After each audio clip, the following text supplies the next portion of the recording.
Mesdames, Messieurs, bonjour et surtout merci d'être encore en direct sur Info TV. Nous sommes lundi 11 mars 2024. C'est reparti pour toute une semaine en information. Une information en toute convivialité. Ce lundi, on marquera un arrêt significatif sur ce que l'on appelle de plus en plus au Cameroun les très hautes instructions du président de la République. Une interrogation, ces hautes instructions sont une réalité ou alors tout simplement une manipulation du ministre d'État, secrétaire général de la présidence de la République, M. Ferdinand Ongongo. Que pensez-vous des très hautes instructions de la République depuis un certain temps dans notre pays, le Cameroun? On en parlera tout à l'heure avec beaucoup de pertinence, et pour en parler avec beaucoup de pertinence, ils seront enseignants, ils seront analystes sociopolitiques, ils seront journalistes et ils seront consultants. Toujours dans le cadre de ce débat, nous irons déjà du côté des kiosques pour marquer un arrêt, et à ce niveau, on aura la quintessence de l'information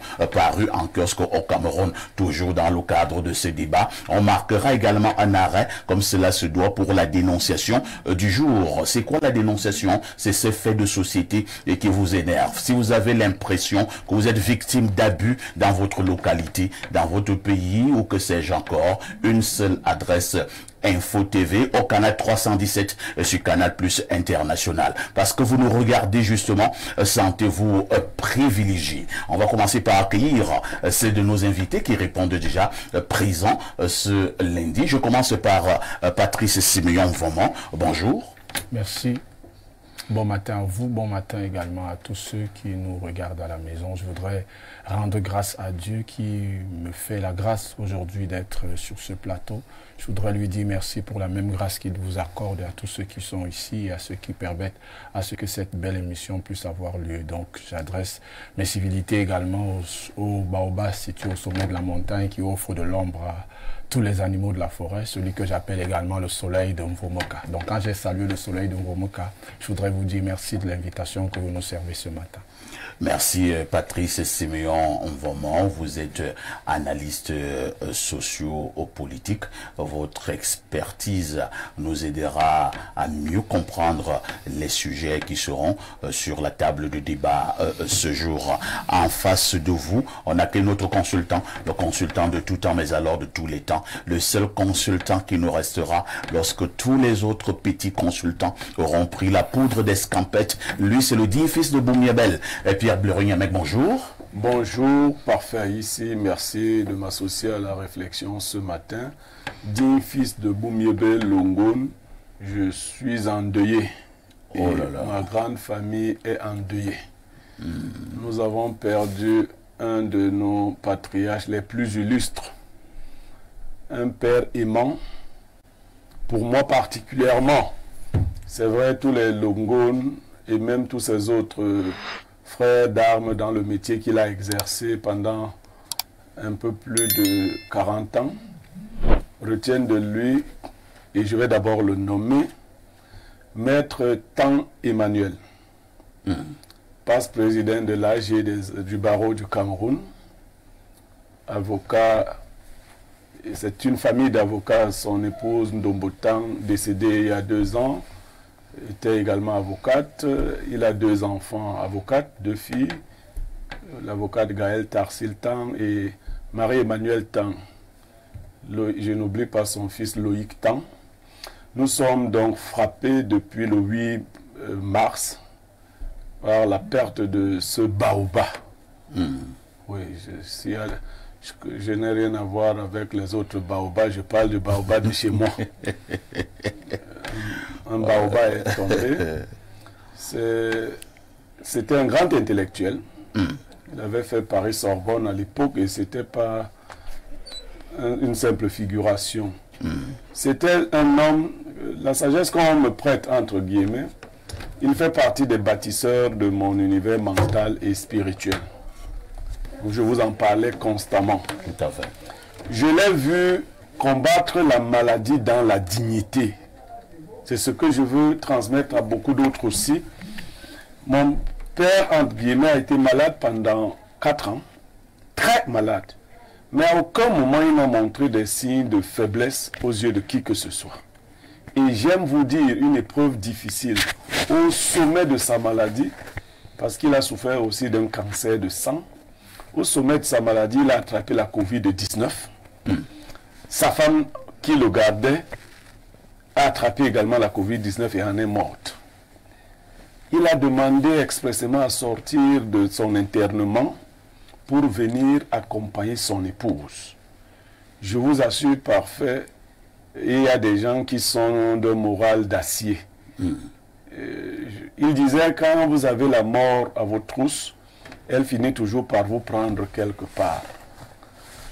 C'est la citation du jour. Elle a fini par le prendre quelque part. Parce que, habitué de tous les grands hôpitaux du monde, il était devenu l'objet des expérimentations. Il a souffert par ailleurs, ça je ne trahis pas le secret médical, d'une pathologie rare qu'on appelle le syndrome de queue de cheval.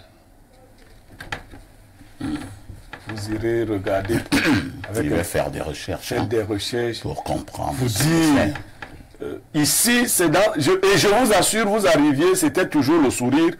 Et dernièrement, nous perdions un autre membre de la famille. Il écrivait avec la même jovialité. Nous qui l'avions abordé les derniers jours, nous nous demandions si c'est lui qui écrivait sur son téléphone. Mais c'était lui parce que personne n'a sa plume.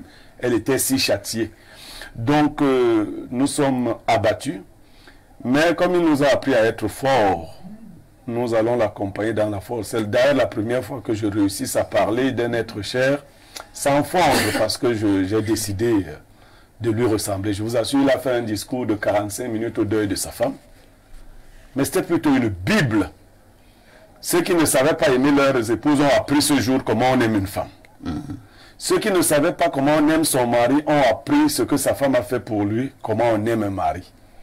Donc, nous avons connu une grande perte, la famille Longon, la grande famille des avocats du Cameroun, parce que c'était un avocat incontournable au Cameroun. Hein. On ne va pas citer ses faits d'armes. Sa dernière victoire contre le grand groupe Bolloré au port autonome de Douala, ainsi de suite. Très bien. C'était, comme on dit là-bas, l'avocat des grands dossiers. Merci. Hein. Il est mort depuis le 8 mars. Et bon, avec la grâce de Dieu, nous saurons l'accompagner. Nous disons donc tout simplement que la terre de nos ancêtres soit légère à mettre temps. Emmanuel. Donc nous adressons nos condoléances à toute la grande famille de l'avocature au Cameroun et maintenant à sa famille nucléaire. Nous y reviendrons certainement au niveau de la préparation des obsèques et tout ce qui va avec. Nous attendons encore sur ce plateau Prosper Penda qui a confirmé sa participation. Il est enseignant. Nous attendons également toujours dans le cadre de ce débat Rodrigue d'Albert Evina. Lui, il est journaliste. À tout de suite pour la suite.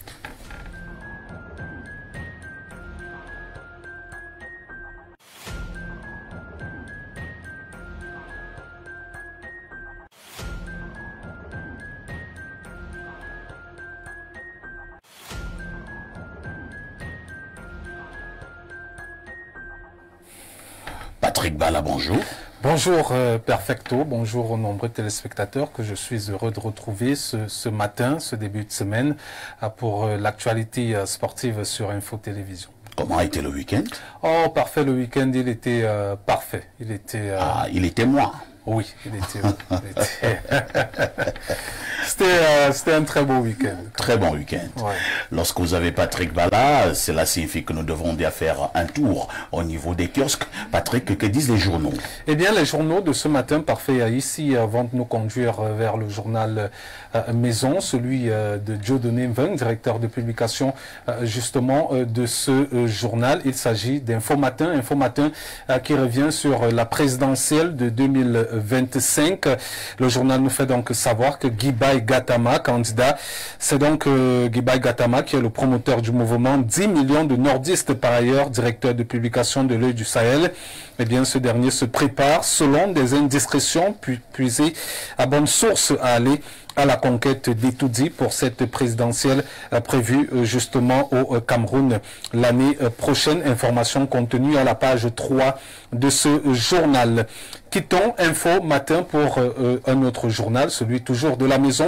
Il s'agit de la météo, le tri-hebdo d'information, d'enquête, d'analyse et surtout de reportage qui s'intéresse ce matin à l'affaire Martinez-Zogo et titre l'ordonnance de la honte pour revenir bien sûr sur plusieurs faits. Florent Sikati de Kamouo qui a tué donc l'instruction. Pierrot Narcisse Nzié l'enterre. Pas de reconstruction des faits, rapport d'autopsie ignoré. C'est donc à retrouver de la page 5 à la page 9 du journal La Météo pour avoir des informations concernant cette actualité ce matin. Quittons le journal La Météo pour parler du quotidien Bleu, Le Jour, le quotidien Capitaux Publics d'Aman Mana qui parle ce matin, qui s'intéresse aux violations des droits de l'homme et nous fait savoir donc que plus de 1943 cas ont été enregistrés en 2023. Les détentions et arrestations arbitraires et des cas d'atteinte à la vie parmi les abus observés au cours de l'année écoulée sont donc énumérés dans ce journal à la page 3. Le journal parle également ce matin de la douane. Stop aux saisies fantaisistes de voitures. Eh bien, il faut noter qu'une directive du directeur général des douanes veut remettre de l'ordre dans cette tendance prononcée de son personnel à corriger régulièrement le travail de leurs collègues. Information contenue à la page 3 ce matin. Allons voir le messager de Fopius Ndiawe que nous dit le journal de ce dernier ce matin. Eh bien, il s'intéresse à la présidence du Sénat.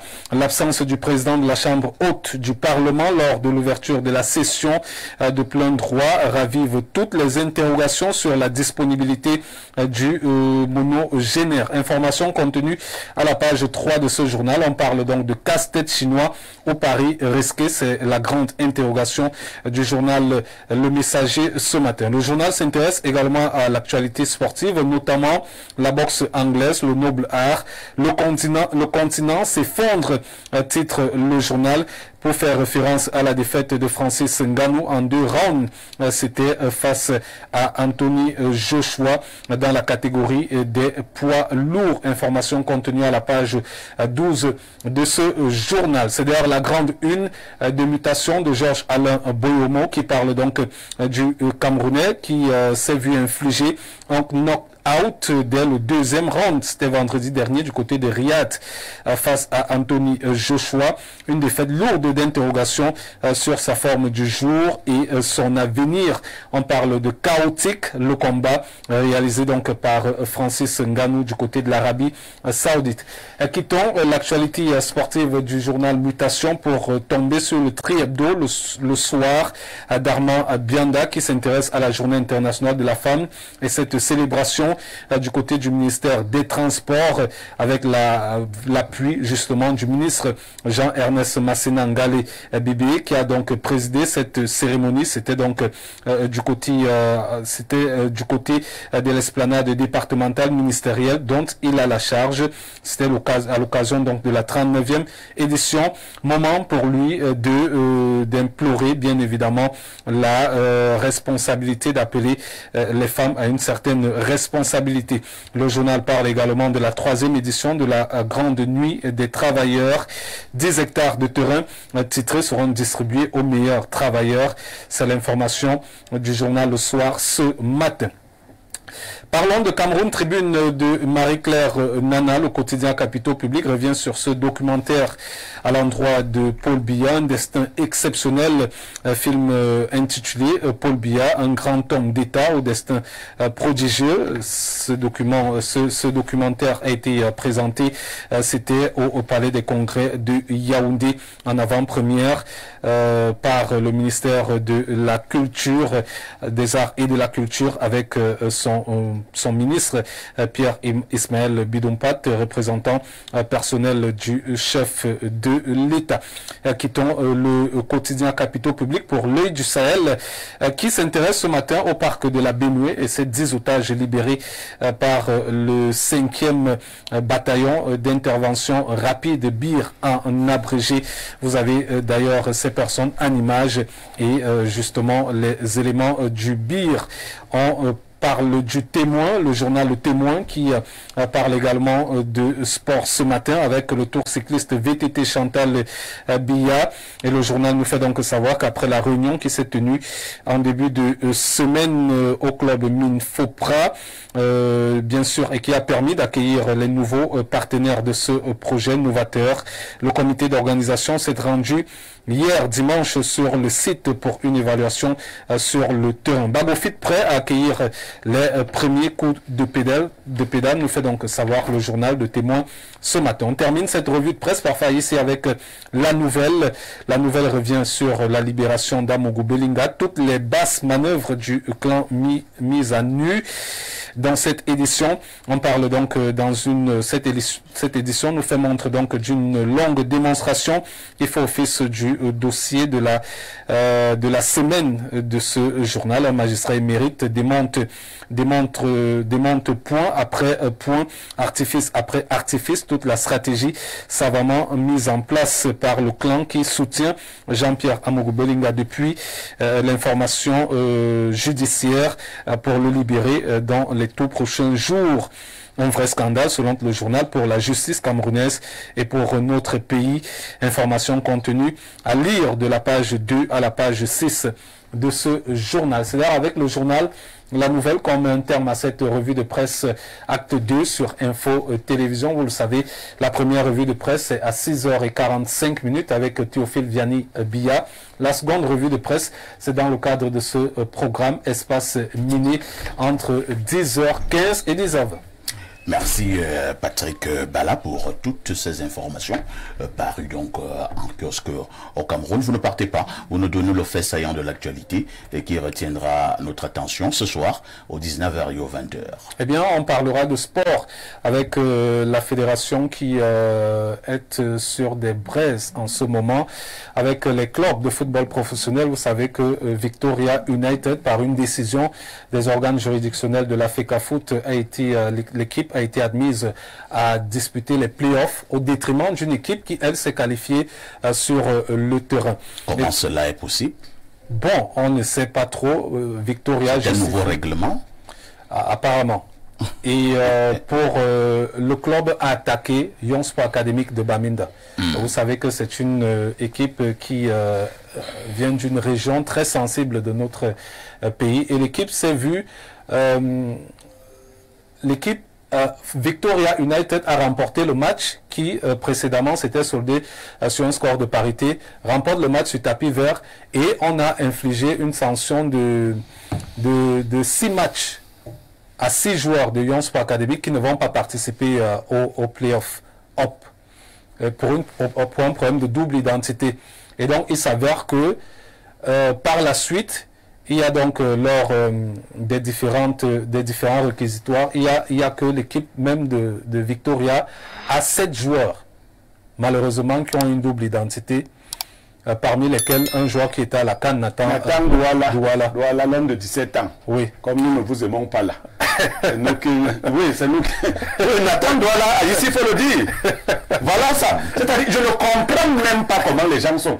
Et tu trouveras toujours des gens qui vont sortir là. Maintenant, ils ont une nouvelle défense. C'est la fédération qui donne les âges aux gens. Quand tu vois Nathan Douala, quand tu le vois pas que c'est son enfant qui peut avoir 17 ans. Quand tu le vois, est-ce qu'on peut abattardir tout un peuple comme ça? Et on te reproche seulement de ne pas suivre les gens qui font les bêtises. Tous les joueurs là, dans le club qu'il veut favoriser, le club au Popo, 7. Ouais. Et ce n'est pas les 2-3 ans ici. C'est les 10 ans. C'est des vieillards. Après, ils vont aller commencer à se casser, on va dire qu'ils sont allés... Et plus grave, on se rend compte qu'il y a près de 63 joueurs du championnat. Le championnat élite où on a 18 équipes, il y a 15 équipes qui ont des joueurs avec une fausse identité. Merci. Hein. De toutes les façons, je pense que... Ça, c'est ça qui nous donne au football toute sa grandeur. C'est ça. Calmez-vous bien. Non, tu es calmé comment? On dit vraiment... Et on nous taquine déjà. Les gens écrivent partout là, je suis d'une communauté qui n'aime pas le faux. Je suis l'un des rares Bassa qui n'aiment pas le faux. Les autres aiment le faux. Nous allons chercher à voir comment marquer un arrêt. Vous avez 100 joueurs avec de fausses identités. Quand on a son vrai âge, on vieillit. Vous voyez Joseph-Antoine Bell, il a 70 ans le 8 octobre de cette année. 70 ans. C'est cet âge qu'il a. Il est né en 54. Le 8 octobre 54. Nous verrons comment en parler. Entre-temps, quand même, hein, Patrick Bala, quelque chose de terrible. Vous mettrez les guillemets à terrible. C'est passé en Arabie Saoudite, dans la nuit du 8 au 9, où notre grand champion a été cueilli tel une mangue mûre par l'intrépide et l'impardonnable Joshua. Bon, pour les adeptes du noble art, la boxe en l'occurrence, savait déjà que ce sera très difficile pour Francis Ngannou. Parce que vous avez en face de vous un Anthony Joshua qui, en 30 combats de boxe professionnelle, n'en a que perdu 3. Avec 24 KO. Oui. Donc, vous pouvez imaginer que pour Francis Ngannou, qui sort... Un CV effrayant. Oui. Qui sort du mix martial arts, qu'on appelle généralement MMA, qui se retrouve pour une deuxième fois sur un ring de boxe pour combattre après le combat contre Tyson Fury, ne pouvait pas avoir les rudiments nécessaires pour aller justement défier un tel boxeur. C'est-à-dire que c'est Anthony Joshua, c'est comme si vous allez... c'est après le match que vous dites ça. C'est comme si vous prenez Blériot pour aller affronter Tyson. Mike Tyson. Quand même, hein, il y a un débat qui est né, que ce soit sur les réseaux sociaux ou ailleurs, sur ce combat. Beaucoup qui estiment que finalement, Ngannou se moque de nous. Ngannou a opté maintenant pour travailler de l'argent, que c'était un combat arrangé, que c'est trop facile ce qui s'est passé au deuxième round. On pouvait fouetter Ngannou, mais pas de cette manière. Et vous allez justement voir certains qui écrivent sur les réseaux sociaux, oui, Ngannou, lui, il a été tapé, mais il a engrangé soit 11 milliards, soit combien? 13 milliards. 13 milliards, ainsi de suite. Alors, est-ce que cette thèse peut prospérer, la thèse de la vente de combat par Ngannou? Oui, je pense que c'est également à prendre très au sérieux, d'autant plus qu'il y a eu une sortie de Mike Tyson dans ce sens. Tyson a fait une sortie dans ce sens. Si on continue comme ça, c'est la boxe qui est en train de qui va totalement disparaître. Ça peut être un argument plausible, d'autant plus que vous savez que généralement dans les sports de haut niveau, on a ce qu'on appelle également la haute mafia. C'est-à-dire que pour les pratiquants de la boxe anglaise, enfin pour les dirigeants de la boxe anglaise, le combat Ngannou-Tyson Fury, ayant commis beaucoup de gaffes, ayant justement montré des failles en ce qui concerne cette boxe anglaise, parce que vous connaissez qui est Tyson Fury, peut-être il pouvait avoir des arrangements dans ce sens. C'est-à-dire que ramener Ngannou pour amener un autre boxeur qui pratique justement cette discipline et montrer que Ngannou n'a pas encore les rudiments nécessaires pour pratiquer justement la boxe anglaise. Cette affaire de vente de combat a débuté avec Fury lui-même. Hein. C'est-à-dire que lorsque Ngannou est contre Fury, à la fin, on a commencé à en parler. Que ça a également été de l'exhibition, c'était un combat arrangé dès le départ. Maintenant, Ngannou repart contre Joshua, on reparle de cette affaire. Ma question est celle de savoir si effectivement Ngannou est entré dans ce jeu. Est-ce que Ngannou ne se moque pas de tout un peuple? Bon, c'est vrai que je ne suis pas dans la tête de Francis Ngannou, mais on a l'impression qu'il se satisfait finalement de ce qu'il gagne. Si je peux m'inviter à vous. Oui, vous allez parler, puisque même Patrice Simon va coller un commentaire. Il se satisfait. Oui, on finit après. Il se satisfait finalement de ce qu'il gagne. Il gagne énormément d'argent en pratiquant cette boxe anglaise. Peu importe qu'il gagne les combats ou pas. D'ailleurs, il a perdu contre il peut forger sa fortune dans l'entourloupe. Bien sûr, c'est possible. D'autres également avant lui l'ont fait. Donc, alors maintenant, que faisons-nous de ces émotions des Camerounais qui attendent habituellement ces matchs tard dans la nuit, alors que probablement c'est un arrangement? Les Camerounais donnent combien? Bon, vous savez, je vais faire une petite bifurcation en politique pour dire que les promesses électorales n'engagent que ceux qui y croient. Non, là-bas, c'est pas l'élection. Bon, pour revenir, non, c'est juste pour revenir dans le sens où, si vous avez décidé d'interrompre votre sommeil à minuit pour atteindre... Je pense que la problématique que je suis en train de lancer sur ce plateau est très importante. Oui, bien sûr. Et là, je passe la parole à Pierre Blériot. Pierre Blériot, nous avons confiance à un combattant, à un boxeur de haut niveau qui s'appelle Ngannou Francis. Alors, de plus en plus, il y a une thèse qui prospère. Ngannou vend les combats. Nous, là, c'est qui? Nous qui avons confiance, c'est qui? Nous, les Camerounais. Ndongo Ebanga, c'est ça, lui qui est mort récemment. Oui. Nous avons fait quoi? Si Ngannou vient ici au Cameroun et devient pauvre, nous les Camerounais, nous allons faire quoi? Il faut arrêter, il faut arrêter vos choses. Là, nous avons confiance. Bon, je vais d'abord dire un mot sur la défaite de Ngannou. Mon sentiment personnel. Le combat de Ngannou s'annonce au mois de décembre contre Joshua. J'ai vu Ngannou dans beaucoup de voyages et autres. Si vous faites attention, il était même en Coupe d'Afrique, il était ici et là. C'est la boxe professionnelle de très haut niveau et il est nouveau dans cette affaire. Que les gens ne vous disent pas que Ngannou faisait d'abord la boxe. Ce que Ngannou faisait avant là, c'était la boxe amateur. Avant, non. À ce niveau-là, je pense qu'il y a eu beaucoup de relâchement de la part de Ngannou. Ça, c'est mon problème de préparation. Oui. Il n'a pas suffisamment préparé ce match comme il avait préparé le précédent. Ne serait-ce que venir donner les trophées aux meilleurs joueurs du championnat camerounais, des choses comme ça, papa, maman, les choses. Bon, il voyageait beaucoup.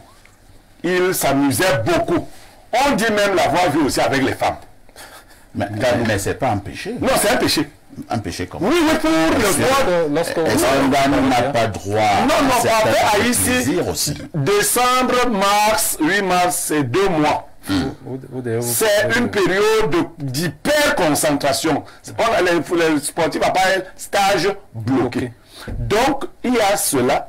Et quand on dit que Ngannou aurait vendu le match, le coup qui envoie Ngannou finalement au sol, je veux que les Camerounais revoient ça.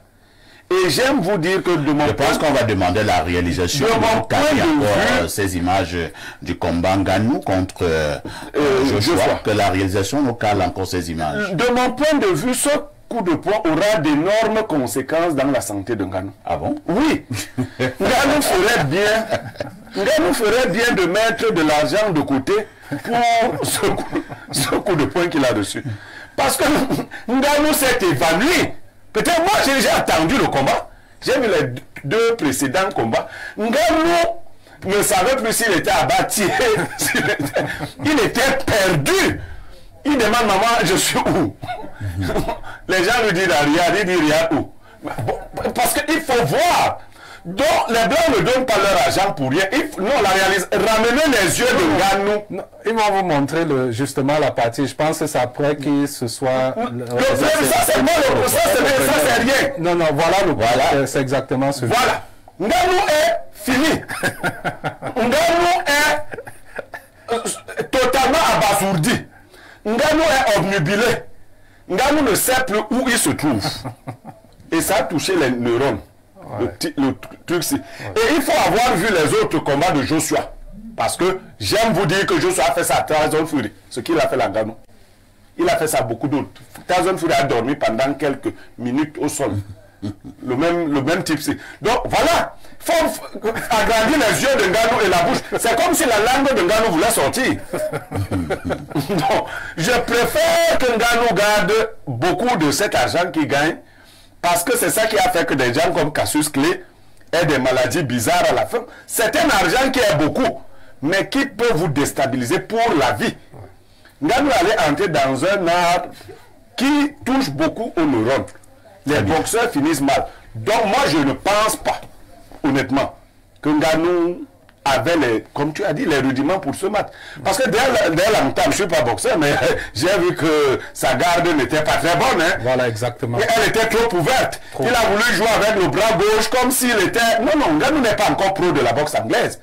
Et si vous voyez l'assurance de Joshua, c'est qu'il a vite compris que non, le type, il est léger. Non, non, ce qu'il fait là, il va prendre. La chance avec Tyson Fury, c'est que les coups de Tyson Fury ne sont pas aussi lourds que ceux de Joshua. Donc Ngannou a pris plus. Si vous revoyez le match, Ngannou a pris en plein visage plusieurs coups de Tyson Fury, mais qui n'était pas capable de l'envoyer directement au sol.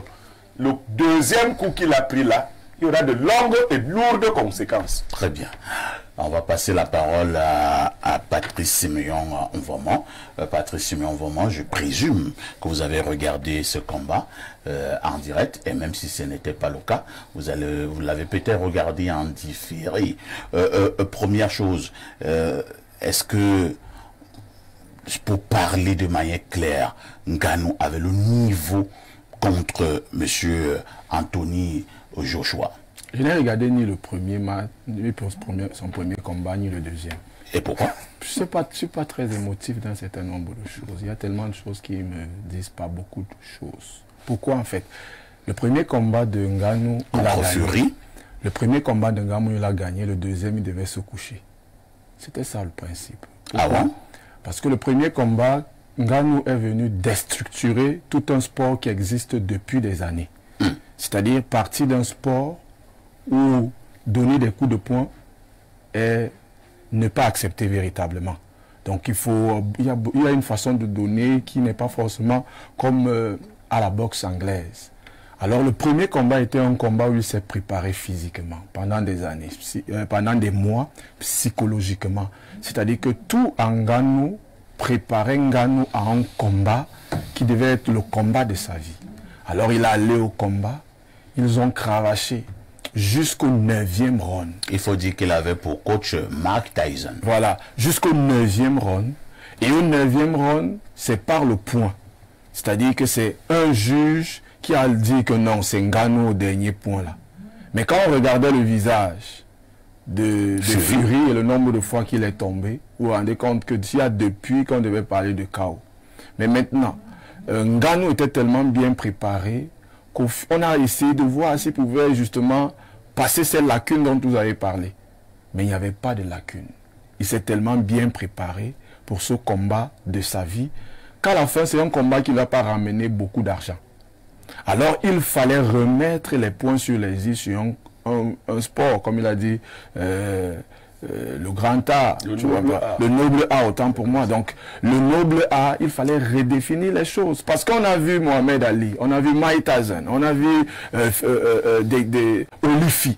Toutes ces personnes, c'était des boxeurs qui boxaient depuis leur tendre enfance. Ouais. Mais là, on venait voir quelqu'un qui avait d'abord été chargeur de sable, est passé par le désert, est passé par le désert, arrivé en France. On lui dit même que bon, c'est que tu n'es pas très bon pour cet art-là, et puis changer de couloir, il commence à porter les faits, puis il se retrouve dans MMA, un combat où on mélange un peu tout, mais particulièrement, il se retrouve dans ce noble art, mais au sol, un monument, un géant, une icône de cette boxe-là. En combien de temps? C'est-à-dire qu'ils sont allés jusqu'à l'épuisement. Et c'est même une honte d'avoir dit à Fury qu'il a gagné. Et il a eu mal. Alors il fallait redéfinir les choses. Qui de mieux, qui de bon, pour permettre à ce que Joshua qui arrive, parce qu'on sait en réalité, il faut d'abord savoir que c'est plus de 10 kilos. Et on ne parle pas de 10 kilos ici de graisse, mais 10 kilos de chair, 10 kilos de muscles. Parce que Ngannou, quand on vous dit 10 kilos, c'est l'un des points les plus puissants de la planète. Ça signifie que quand Ngannou te donne un coup de poing, c'est une décharge de moins semblable à une voiture qui vient de te cogner. Et on vous dit donc justement, que Ngannou... C'est pareil pour Joshua. Je vais faire la... Non, je vais juste montrer. Il faut que tu dises au Camerounais que c'est la voiture qui a connu Ngannou. Non, là-bas, c'était le camion. Donc en fait, ce que moi je lis ici, c'est Ngannou devait se coucher pour permettre à ce que les champions de boxe qui font cet art-là depuis la base puissent retrouver le sommet. Et on a redéfini les cartes, on lui a dit, toi, les premiers ronds là, tu te couches. Et vous verrez donc justement la lecture qu'a eu le grand frère Niemek en précisant qu'il a fait beaucoup de déplacements. Toutes choses qui montraient en réalité qu'il savait. Pas très concentré. Non, il savait ce qui allait se passer. Et quand vous regardez même les attitudes de Joshua, j'ai regardé quelques extraits, c'est-à-dire que quelque chose de 15 secondes, 30 secondes, et en regardant les deux personnes, les esprits des deux personnes, il y a quelque chose qui s'est passé avec la santé de Ngannou.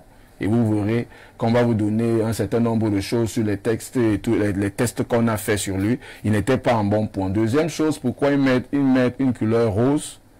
Pour un homme qui met une couleur rose, il y a beaucoup de questions. Il va nous amener sur quel terrain là? Non, moi ça m'intéresse. Effectivement, ça je n'avais pas prêté attention. On croit souvent que quand les gens font les sports de lutte, là, ils ne peuvent pas se retrouver dans les choses bizarres. Pourquoi il est même en rose? Moi je ne sais pas. Je voulais préciser aussi que vous avez justement vu vous étiez là comme une modèle. Avec justement, on a l'impression qu'il y avait les trucs qui s'envolaient là. Qu'est-ce qu'il faisait comme ça? La première chose que vous devez savoir, c'est que les gens qui dansent sur le bikutu, on appelle ça les bouilles. Ce sont les gens qui ont les trucs pour danser. Et puis maintenant, moi, je vous dis bien que j'ai pas regardé j'ai regardé quelques éléments sur l'extrait et j'ai eu ce que j'avais dans les informations nécessaires. Qu'est-ce qu'un sportif de haut niveau comme Ngannou, qui a plutôt une posture d'homme, se retrouve avec un short rose, ça fait quoi là? Avec des trucs comme si c'était un danseur, de trucs de gens qui dansent les reins là. Et puis maintenant, autre chose, c'est que est-ce que vous êtes véritablement sûr? Une jupette et est-ce que vous êtes véritablement sûr? Est-ce que vous êtes véritablement sûr? Évasée. Voilà, vous avez justement Joshua qui lui Joshua, lui, a une vraie culotte. Oui, il représente. Et autre chose maintenant, est-ce que vous avez vu quoi ça vraiment? Est-ce que vous avez vu? Est-ce que vous avez vu? C'était de la communication. Là, la communication. Oui, c'est de la communication, c'est pour autre chose. Ce sont de la communication à la fois. Il y a une communication visuelle au niveau des couleurs, il y a de la communication. Est-ce qu'on voulait faire comprendre que au-delà de ces combats de boxe, M. Ngannou est également dans bon nombre de réseaux et devient un tout petit peu comme un ambassadeur de ces réseaux-là. Et on savait très bien que le combat devait être extrêmement regardé à travers le monde entier. Ngannou vient passer un message. La couleur choisie, c'est-à-dire que cette culotte, maintenant la couture de cette culotte, Ngannou soutient un réseau? Pas soutient un réseau. Ngannou, c'est quelqu'un, on comprend qu'il est venu dans ce couloir-là pour se faire de l'argent. Alors on lui dit, pour te faire telle culotte porte, ça va te permettre d'avoir telle chose, bon, tu peux pas. On lui impose des choses. Et regardez bien l'attitude de Joshua, vous ne verrez à aucun moment jubiler ou montrer quelque chose. Or, c'est quelqu'un qui a terrassé Fury. Alors, si pour quelqu'un qui a terrassé un champion comme Fury, vous vous retrouvez en face de d'un bâtiment comme celui-là, et puis vous donnez des coups de poing, vous ne jubilez pas un moment, et puis vous gagnez le combat, vous partez quand même soulever sa main. Il y a quelque chose. On a même vu M. Anthony avoir arboré la casquette aux couleurs du Cameroun, vert ou jaune. Ça vous montre en réalité ici. Justement, il fait savoir que la fondation de Francis Ngannou, il va, sur ce combat, ce qu'il a remporté, il va enlever une partie pour financer la fondation de Francis Ngannou. Pour revenir sur les propos, justement, ça veut dire qu'il y a beaucoup de choses à l'intérieur que nous ne maîtrisons véritablement. Et je termine simplement en disant ici, je termine en disant simplement ici que vous verrez bien que Ngannou et Joshua seront désormais très amis. Ils le sont même déjà. Voilà, ils sont très amis pour des personnes qui avaient véritablement un combat. Il faut savoir. Alors finalement, de qui se moque-t-on? On ne se moque pas de quelqu'un. Mais je vais dire non, mon problème c'est l'émotion, les cœurs des Camerounais. Moi je vous dis, je regardais ce combat au village, je ne peux pas vous dire le nombre de cousins et qui n'ont pas dormi jusqu'au matin parce qu'on a tapé Ngannou. Vous êtes naïf de penser en réalité que quand vous regardez un combat de boxe, c'est que le résultat que vous voyez là qui est là. Le véritable combat se joue dans l'avenir. Vous êtes sûr dans l'avenir, vous êtes sûr qu'ils seront encore nombreux. Ils vont attendre les combats de Ngannou. Et puis même au-delà, les blaireaux seront nombreux. Ne dites pas que les Camerounais apportent. Nous apportons de l'énergie en Nganou, nos prières en Nganou. Les couleurs que Nganou aborde déjà la nuit de parfait, je termine. Nganou fait partie du top 10, n'est-ce pas, des boxeurs. Ouais. Voilà. Nganou a la possibilité, avec ce combat qu'il vient de perdre, de faire une progression qui permet à ce que Nganou arrive dans le top 3. Vous faites une progression avec quelqu'un qui... Je suis en train de vous montrer les ententes et toutes les choses qui ont été proposées. Vous faites une progression avec quelqu'un qui s'envole sur les rings comme ça. Ce qu'il dit, techniquement, c'est... Je suis en train de vous montrer ce qui est en train de se passer. Au fur et à mesure que vous combattez avec des personnes d'une certaine catégorie, ça vous donne plus de points au ranking pour atteindre justement ce stade-là. De toutes les façons, nous allons nous revoir. Hein. Après ce combat de Nganou, je vais vous dire et vous démontrer comment sa carrière aura subi un grand coup. À tout de suite pour la suite.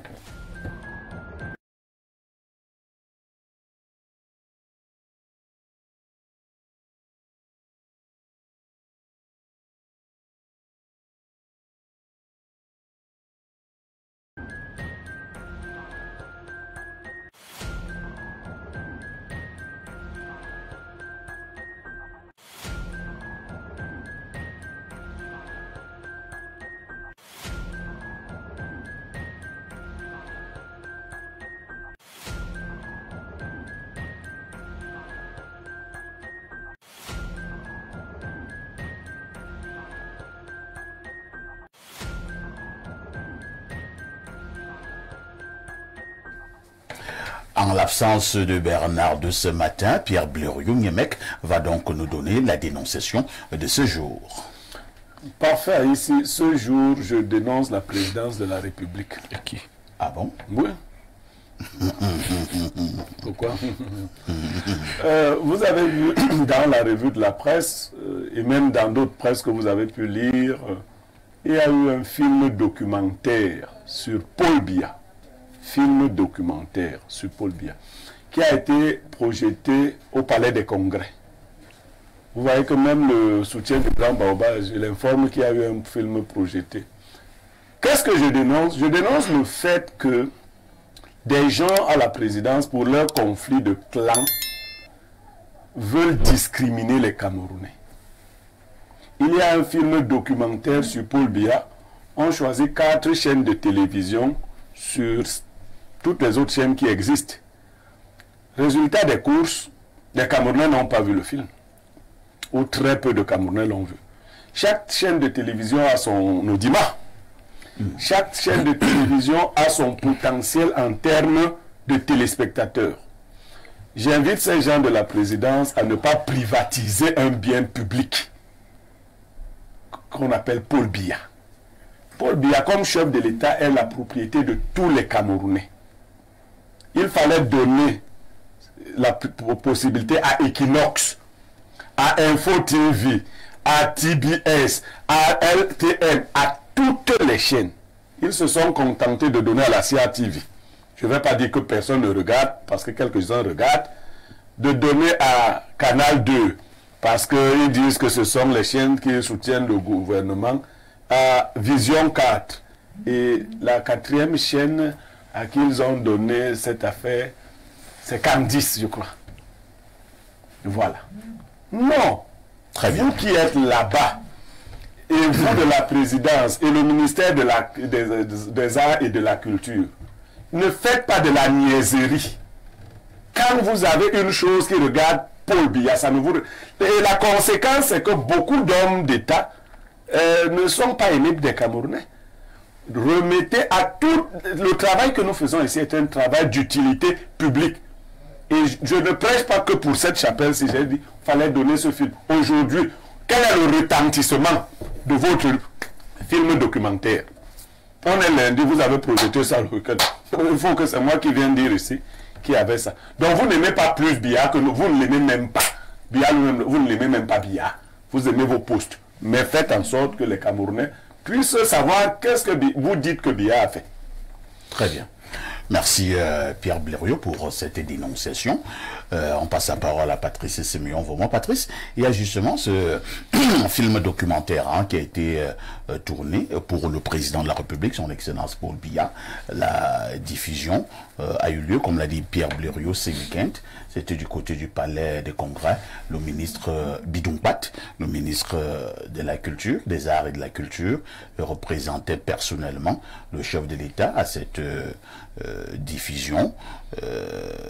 Entre-temps, donc, Pierre Blériot s'insurge du fait qu'il n'y a qu'à peine 4 chaînes de télévision qui ont été invitées à couvrir cet événement.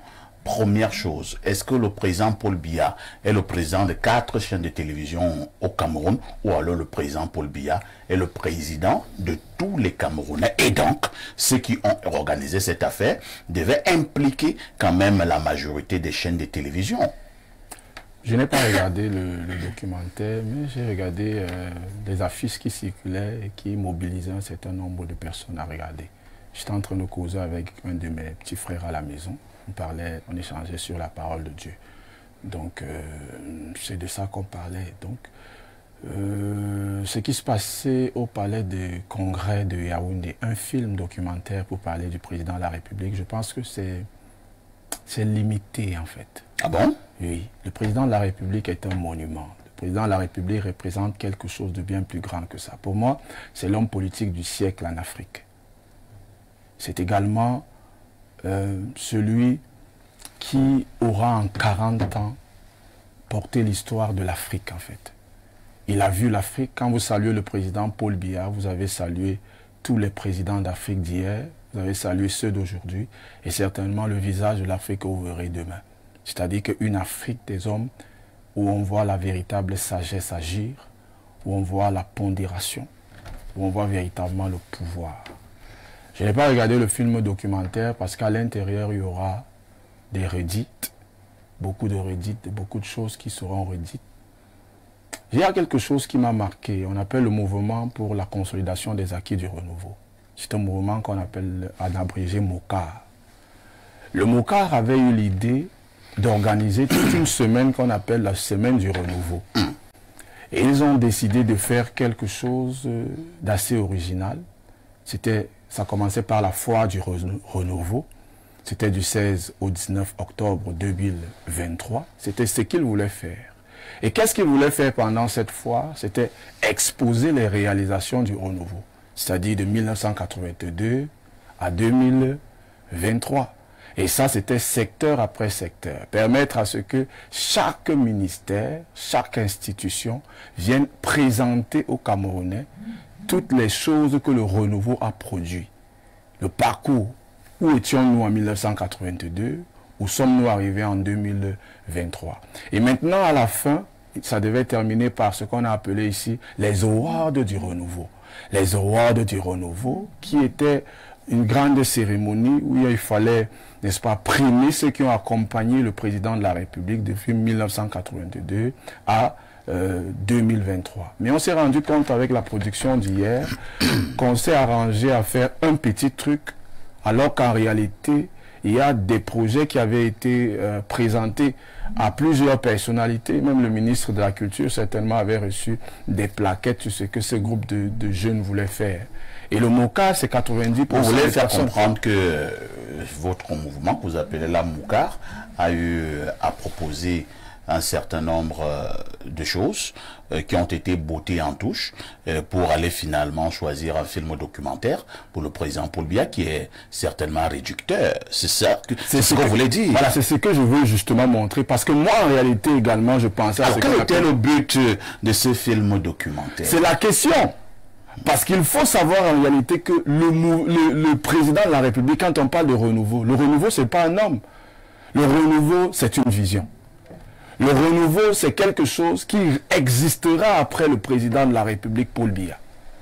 Parce que le renouveau, c'est la transition entre le Cameroun, qui était un Cameroun où il y avait la dictature entre guillemets, pour un Cameroun ouvert, où on parle de la démocratie, où on a vu un certain nombre d'éléments, de rudiments être mis sur pied.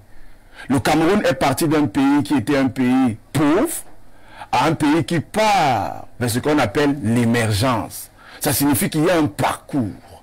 Alors réduire ça à un film, je pense que les personnes qui ont fait le film, je ne l'ai pas regardé, pas encore. Je crois qu'ils avaient certainement des bonnes intentions. Et le film sera certainement bien, je vais le regarder. Mais je pense pour moi que le président de la République... Entre-temps même, est-ce qu'on n'avait même pas l'impression que la communication est pratiquement biaisée? La communication a été ratée autour de cet événement, puisque nous la faisons une grosse publicité en parlant ce matin. Aujourd'hui, personne n'en parle, alors que ça donne l'impression que les gens, les Camerounais, s'intéressent par leur chef de l'État. C'est-à-dire que vous avez sorti votre affaire là, c'est à peine, monsieur, vous voyez, de ça, on peut coller un mot, et tout. Ben, qu'avons-nous fait de la communication autour de cet événement? Ce n'était pas un événement qui avait pour objectif premier de permettre à ce que tous les Camerounais soient informés. Non. C'était donc quoi? Pourquoi n'en ont pas organisé ça? C'était bien ciblé. Vous voyez bien même le choix des médias qui devaient accompagner, diffuser le film. Mais si c'est quelque chose qui regarde le baobab situé au sommet de la montagne qui offre de l'ombre à tous les animaux de la forêt, alors tous les animaux de la forêt doivent être concernés. Et je pense que même ceux qui sont dans l'eau doivent pouvoir voir quelque chose au niveau de la plage. Ça signifie que personne ne devait être mis de côté. On devait permettre à ce que ça soit accessible à tout le monde. Et je termine simplement en disant que pour moi, je vois qu'il est important que le président de la République puisse avoir un musée Paul Biya. Pourquoi je parle d'un musée Paul Biya? Moi, je pense en réalité que pour avoir un musée Paul Biya, on n'a pas besoin de se taper la tête. Parce qu'il faudrait expliquer aux Camerounais qu'avant 1982, le Cameroun était comme ça. Et le seul président camerounais qui aura passé plus de 40 ans au pouvoir, il faut préciser aux Camerounais qu'on n'aura plus un président qui aura 40 ans, qui passera 40 ans au pouvoir. Alors l'histoire du président de la République est une histoire qui doit être gravée dans les mémoires des Camerounais. Ils doivent avoir un endroit où quand ils entrent, ils ne voient que Paul Biya. Ils voient Paul Biya de A à B. Merci. Parce que l'histoire du Cameroun est greffée au nom Paul Biya. Pierre Blériot-Niémec, nous sommes donc au Cameroun en 2024.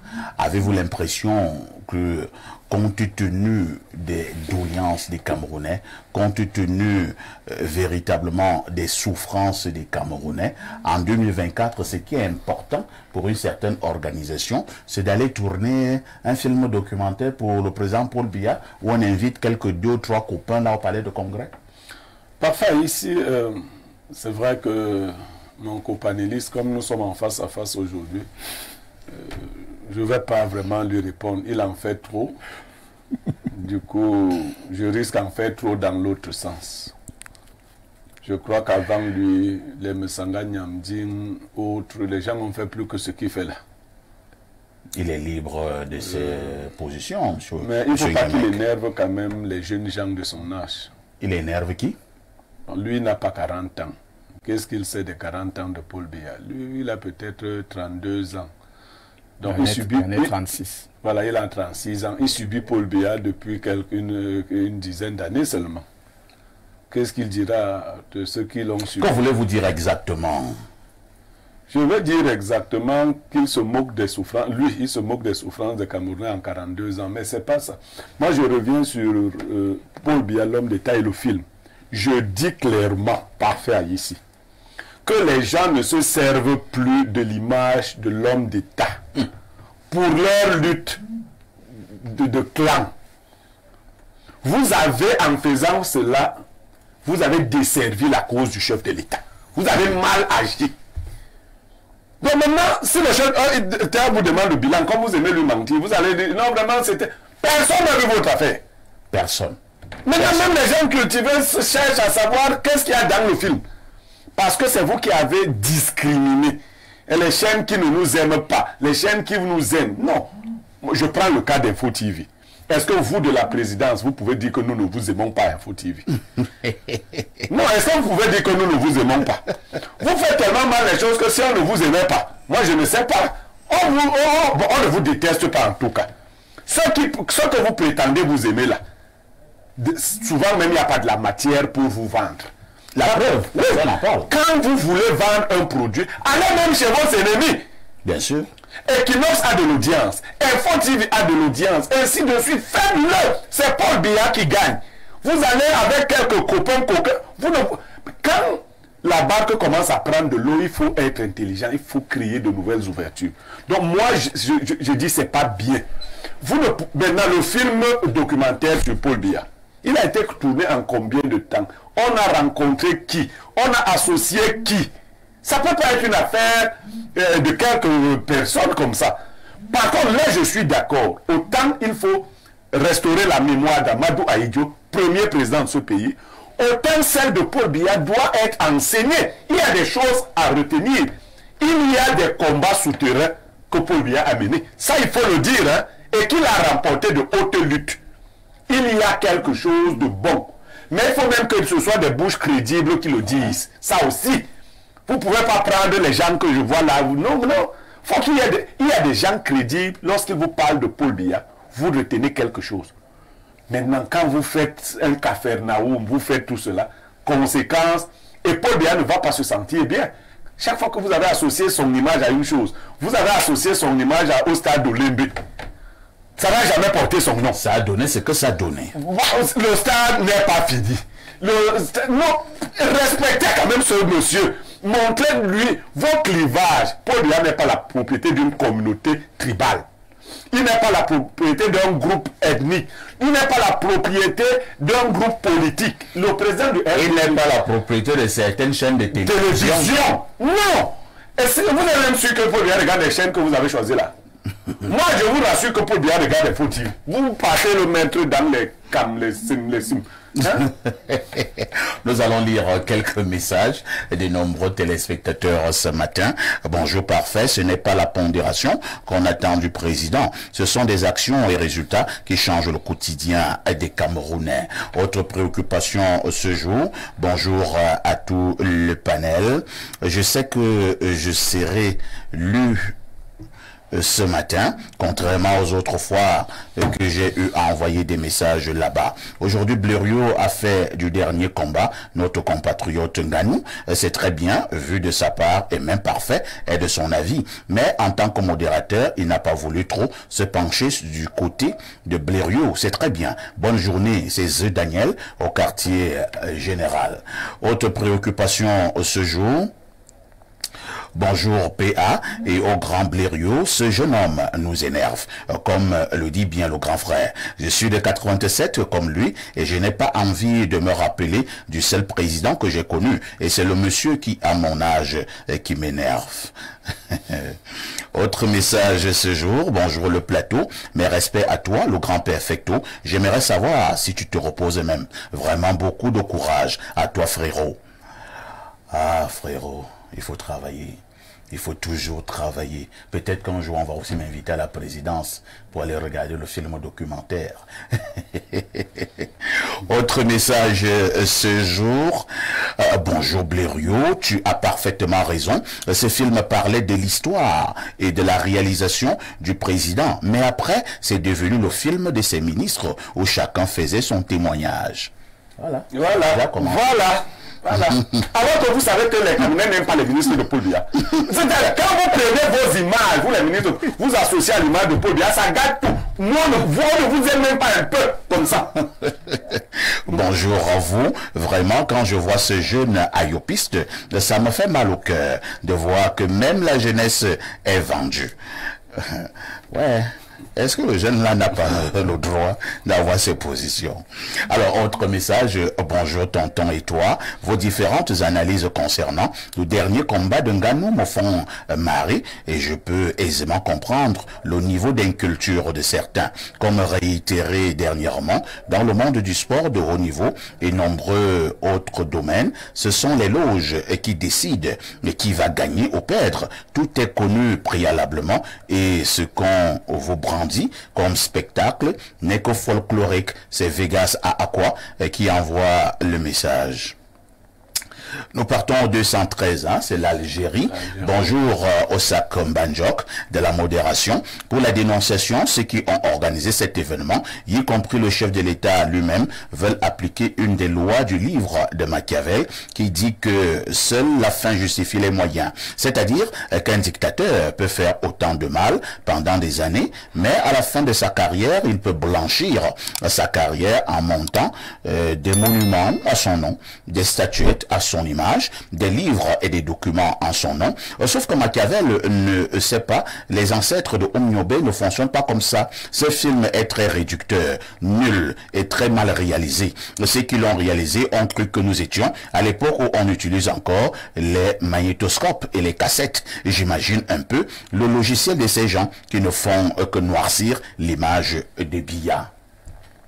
Autre message ce jour, bonjour parfait.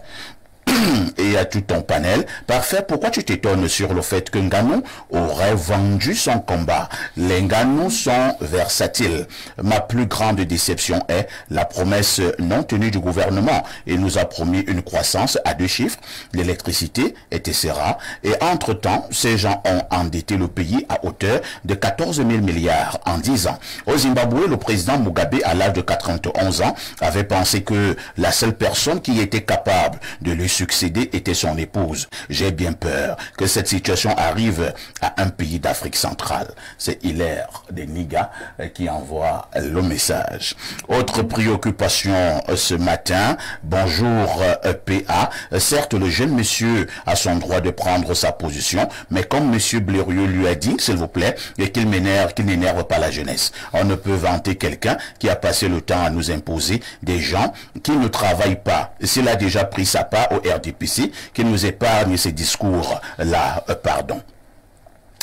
Autre message ce jour, bonjour parfait, et mes amitiés à tout le panel. Avec votre permission, je voudrais rappeler à M. Blérieux-Niemek que Joshua n'a jamais combattu Fury dans un combat officiel. Ngannou, bien qu'ayant fait une bonne prestation face à Fury, ça ne lui donnait pas du coup les fondamentaux de la boxe. Et si vous dites que Ngannou a vendu le combat, ça veut dire que vous insultez l'intelligence de Ngannou. Ngannou a perdu le combat. C'est pas d'ailleurs sa première défaite. Il en a essuyé d'autres, sauf que la dernière est plus violente. Joshua n'a jamais battu Fury. Fury à ce jour est invaincu. Un téléspectateur averti. Dites-lui qu'on va lui mettre la vidéo où Joshua envoie Fury au sol. J'envoie ça directement à la réalisation. Voilà. Bonjour tonton parfait, s'il te plaît, j'aimerais savoir s'il est possible que la première dame du Cameroun puisse rouler avec le véhicule du président de la République ayant son immatriculation PRC, sachant que ça fait partie des attributs du président Paul Biya. Vous êtes mieux outillés pour m'expliquer. Merci. Bon, c'est vrai que cette situation crée quand même un débat au niveau des réseaux sociaux depuis quelques jours. Nous allons vous donner un peu plus d'explications dans quelques jours également. Gardez votre mal en patience. Autre message ce jour, bonjour le panel. Si vous prêtez attention en regardant minutieusement ce combat, vous verrez que c'est une mise en scène. Le premier round, Joshua ne l'a pas touché lorsqu'il est d'abord tombé. Et le second, il s'est laissé toucher légèrement. Bonne émission à vous. C'est Franck de Bingala qui envoie le message. Je vous amène au plus 33. C'est la France. Bonjour au Hibou FC de la modération qui règne en maître sur tous les petits églisiens de la modération.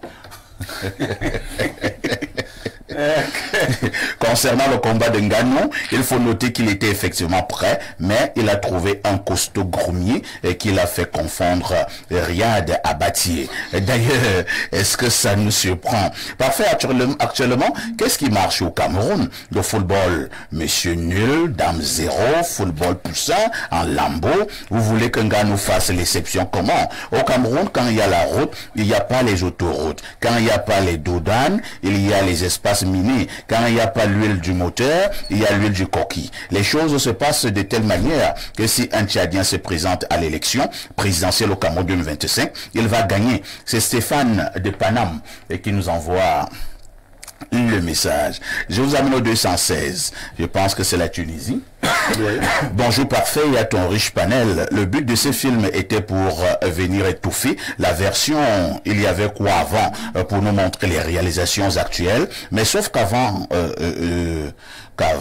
à 20 ou à 22 ans de l'ancien président, il a beaucoup réalisé qu'à 42 ans, si avec l'allure que l'ancien président avait pris, si c'était lui qui continuait de gouverner ce pays, nous ne serions pas là où nous en sommes là maintenant. Une capitale sans eau, sans électricité, sans soins médicaux, une éducation relevée, sans moyens de transport en commun, sans la paix totale dans notre pays, sans une économie forte, etc. Vraiment, ce régime nous a tant fait de mal qu'il rentre et nous laisse notre pays en paix. Disons peut-être deux dernières préoccupations là. Pardon. Bonjour à tout le panel. Un jour dans une conférence, Serge nous disait que certains ministres, quand ils ont des soucis, le supplient pour envoyer des reporters pour montrer la réalisation. Mais quand il a besoin de certaines facilités pour couvrir les événements présentiels et ministériels, ils répondent aux abonnés absents. C'est Ange Dessos. D'abord, qui est Serge? Moi, je ne comprends pas. Hein. Alors, allons au 240, c'est la Guinée équatoriale. Bonjour, parfait. Concernant le combat de Ngannou, tout était préparé d'avance. Je m'explique. Le premier combat face à Fury était du sérieux et personne n'avait vu Ngannou venir. Il avait surpris tout le monde et humiliant le noble art. En humiliant le noble art.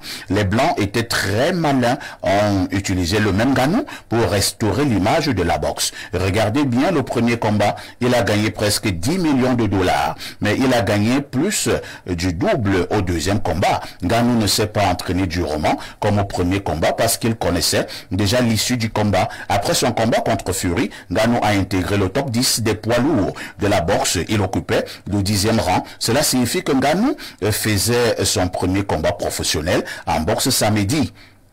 S'il gagnait, il allait se retrouver en finale et devrait affronter le gagnant entre Tyson Fury et Alexandre Usyk. Et s'il venait à gagner la finale, il devrait directement être champion du monde des poids lourds de la boxe anglaise en 2 combats professionnels. Parfait, tu vois ça? Non, non, non, non. Ils ne peuvent pas permettre ça, surtout à un novice. On sait tout le business qui se trouve dans la boxe et surtout la rivalité qu'il y a entre la boxe anglaise et le MMA. Maintenant, Ngannou doit savoir que lorsqu'on accepte de vendre un combat, on ne perd pas de cette façon. Non seulement il a été très humilié, mais il aurait pu laisser sa vie. Bonne journée à vous. C'est Herman DiCaprio depuis Bata qui nous envoie cette préoccupation. Enfin, ici, oui, je retiens une chose à la fin de ce discours. Il dit, dans l'hypothèse que Ngannou aurait vendu le combat, Ngannou s'est laissé quand même battre de manière sauvage.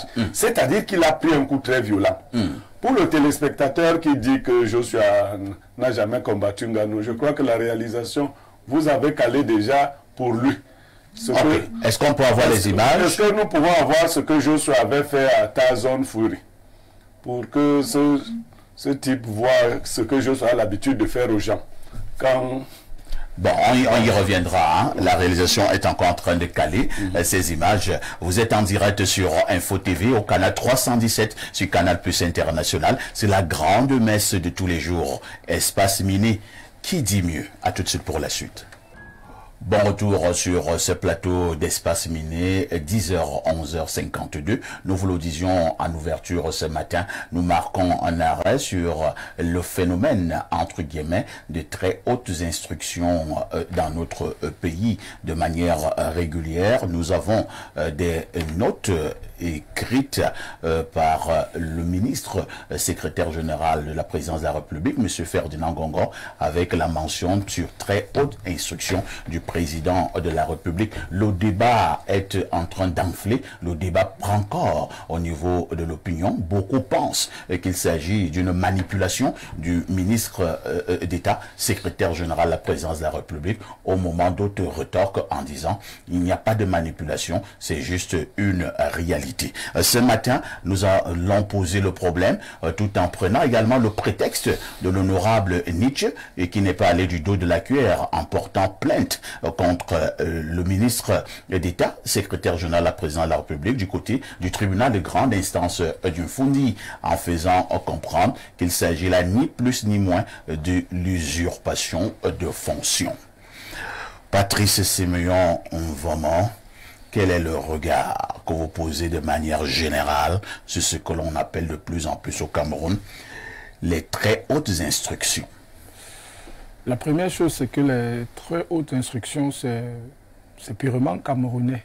Parce que les instructions d'un chef sont toujours très hautes. Ça signifie que dire que ça vient du président de la République, quand le président de la République signe, ce sont des hautes instructions. On ne débat pas avec les instructions d'un chef. Si on doit préciser très haute instruction ou parfois très haute instruction, ça signifie qu'il y a un problème au niveau du respect de l'autorité. Et quand vous regardez la façon de fonctionner de notre gouvernement, vous vous rendez justement compte qu'il y a un mépris total de l'autorité. C'est-à-dire que tout le monde veut singer le président de la République, tout le monde veut être chef. C'est pour cela qu'ils confondent, c'est pour ça qu'ils ont classifié les hautes instructions, puisque tout le monde utilise haute instruction quand il veut, où il veut, et c'est le mélange, ça devient un peu le fourre-tout. Mais maintenant, le secrétaire général à la présidence de la République, qui est également ministre d'État, lui par contre, quand vous prenez par exemple le décret numéro 2011/412 du 9 décembre 2011 portant réorganisation de la présidence de la République. La présidence de la République, c'est un peu plus de 21 structures qui travaillent comme ça, avec ministres délégués. Et toutes ces structures qui travaillent sont chapeautées par le secrétariat général à la présidence de la République. Le secrétariat général à la présidence de la République est justement, quand on parle qui a à la tête, il y a à la tête un secrétaire général à la présidence de la République qui est accompagné par 2 secrétaires généraux adjoints. Il est accompagné par des adjoints. Et ces adjoints-là, justement, au cas particulier, spécial, où on prend un arrêté particulier, des textes particuliers, peuvent permettre à ce que ces derniers puissent avoir également des rôles à jouer. Mais le piston qui fait tourner la machine ici, c'est le secrétaire général à la présidence de la République. Parce que le secrétaire général à la présidence de la République est chargé, n'est-ce pas, des relations entre la présidence de la République et le gouvernement. Il est également chargé de la liaison entre la présidence de la République et les différentes institutions, c'est-à-dire l'Assemblée nationale, le Sénat, le Conseil constitutionnel, le Conseil supérieur de la magistrature, toutes ces structures-là. C'est ça le rôle justement joué par le secrétaire général. Le secrétaire général... Lorsque vous avez donné, entre guillemets, ces missions ou le rôle du SGPR, la question reste posée. Je voudrais qu'on aille droit au but. Cette affaire de très hautes instructions, c'est une manipulation de Ngongo, ou alors Ngongo ne fait qu'exécuter les très hautes instructions justement de son chef, le président de la République. Je ne sais pas ce qu'on appelle très hautes instructions, mais je sais que le secrétaire général reçoit du président de la République les directives quotidiennes. Et c'est ce que le ministre, et c'est ce que je demande dans le SGPR appelle très hautes instructions. Voilà, ça c'est, en fait, ça c'est... Lorsqu'il reçoit des directives, il les répercute justement à un membre du gouvernement, c'est pas moi responsable, il appelle très hautes instructions. Là c'est le nom qu'ils ont donné. Mais en réalité, c'est son travail. Il est purement dans son boulot. Donc, il ne manipule pas. Non. Haute instruction, c'est justement, quand vous voyez haute instruction, c'est la classification pour dire que d'habitude, les instructions que vous voyez, ce n'est pas haute. Et ça signifie qu'il y a les moyennes instructions, les basses instructions.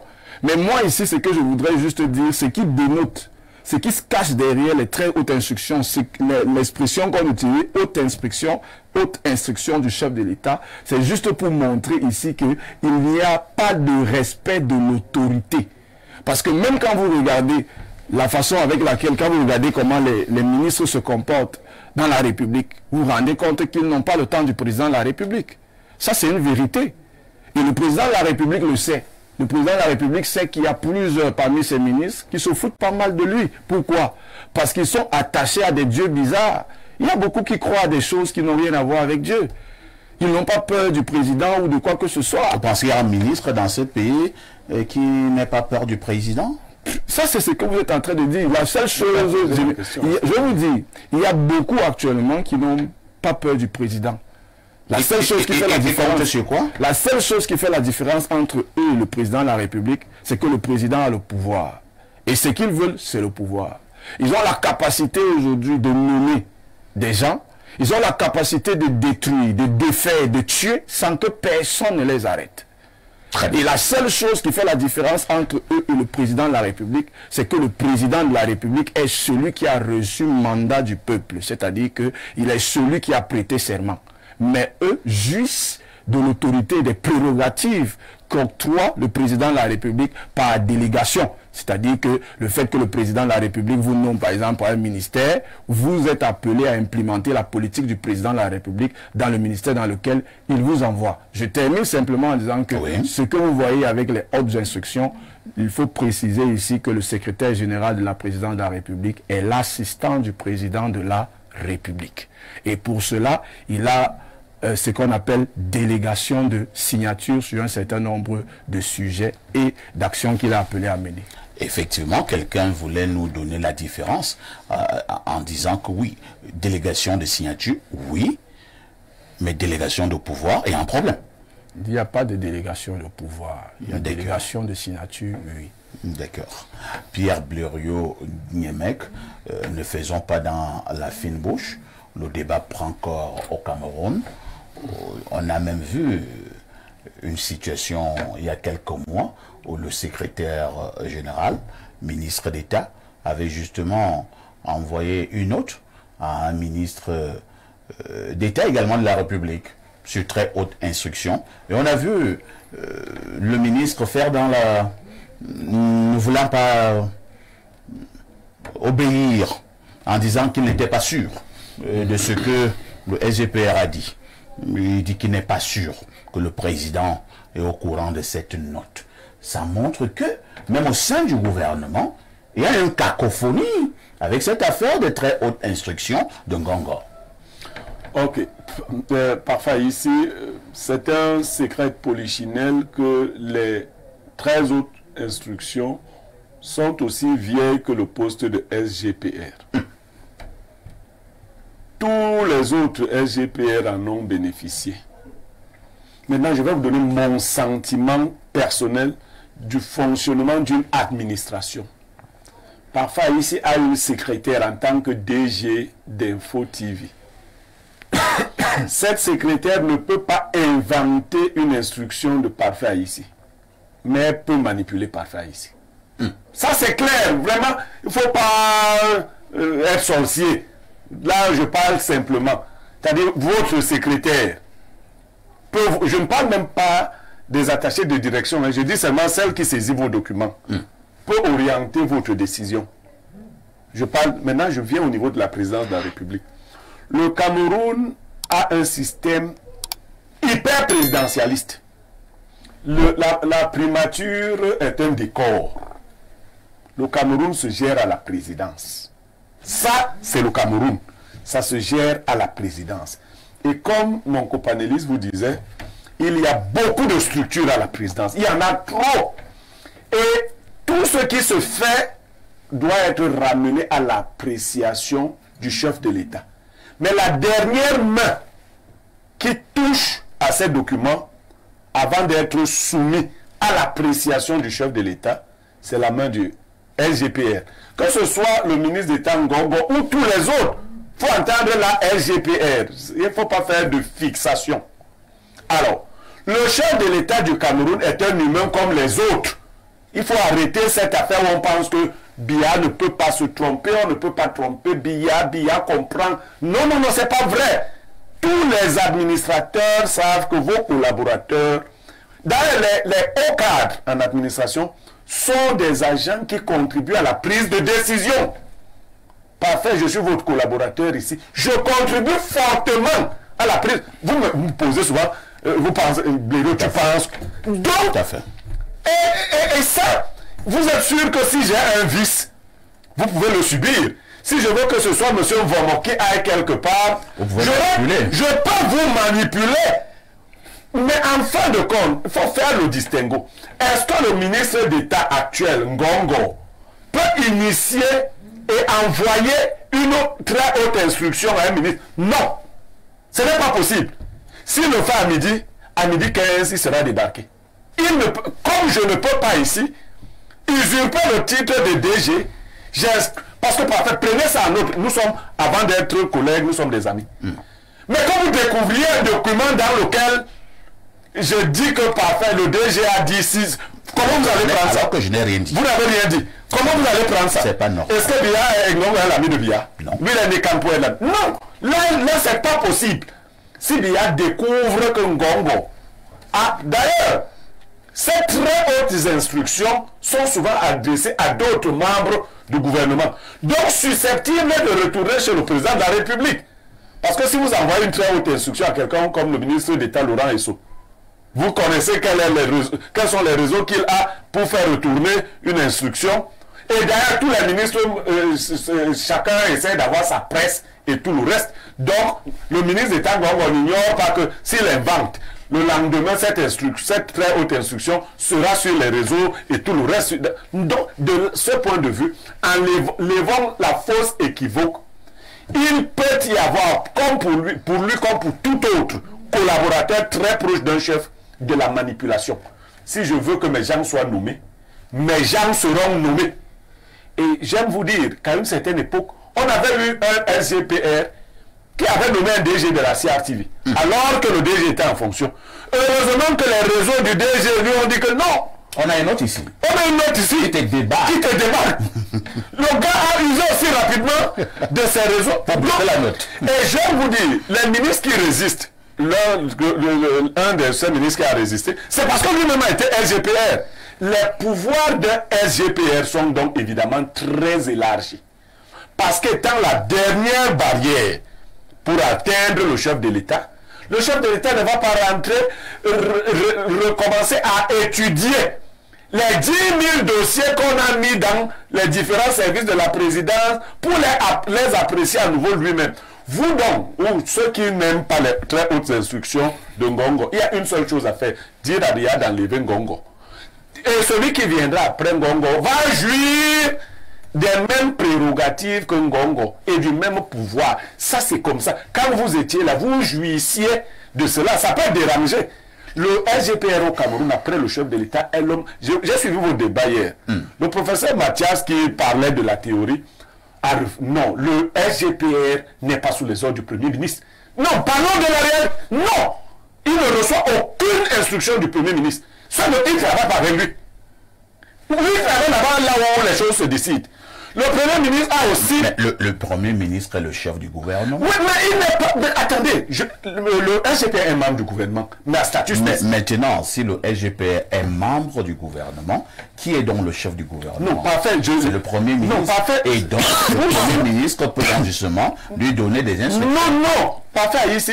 Effectivement, pour la bonne compréhension de nos téléspectateurs, vous êtes chef de l'État. Vous n'avez pas peur qu'on dise que vous êtes chef de l'État, on ne viendra pas vous tuer dans la vie.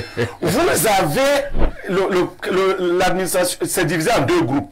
Le président de la République a son secrétariat général, avec lequel lui, il travaille directement.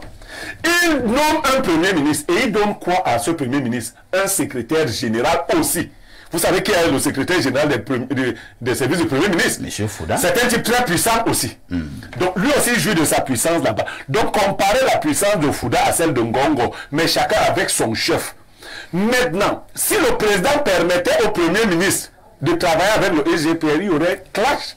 Parce que le Premier ministre pourrait donc donner des instructions contraires aux instructions du chef de l'État. Le Premier ministre travaille avec le SGPM. Voilà son collaborateur immédiat.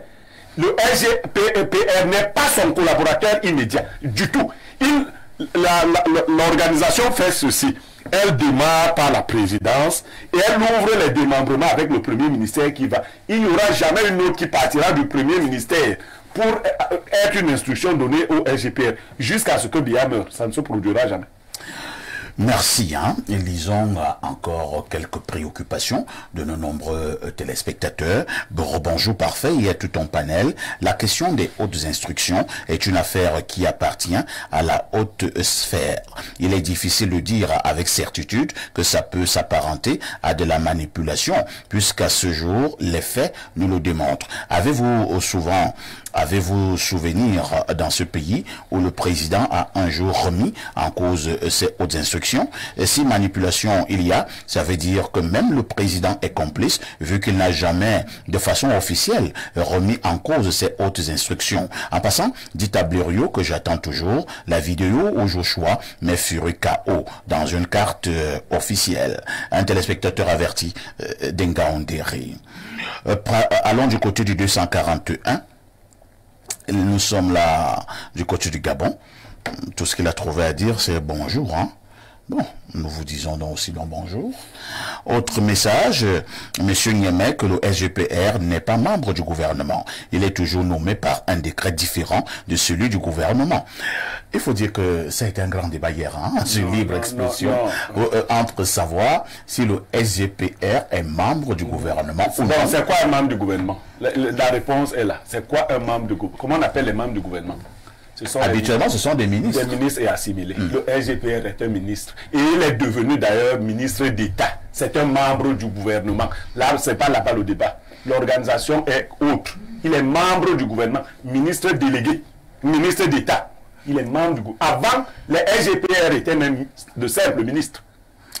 Nous allons lire d'autres messages. On part au 213, c'est l'Algérie. Bonjour parfait. Ici, franchement, ce que je retiens de cette plainte du député Nietzsche, c'est qu'il y a plusieurs soi-disant opposants qui condamnent cet acte du député. J'ai même lu un opposant issu d'une autre coalition qui dit que Nietzsche n'a pas le droit de porter plainte contre le SGPR. Et chose curieuse, j'ai constaté que le parti au pouvoir défend et soutient un peu trop cette coalition de Olivier Billet. Et je me demande bien quel est le projet. Les 40 partis politiques que le régime Biya vient de légaliser ont-ils un rapport avec cette coalition qui interdit à un député de porter plainte au SGPR? Je pense que mes yeux sont en train de s'ouvrir et de voir clair. On peut être d'accord pour une délégation des signatures, mais pas une délégation de pouvoir. Parfois ici, rappelons-nous de ce document qui a été communiqué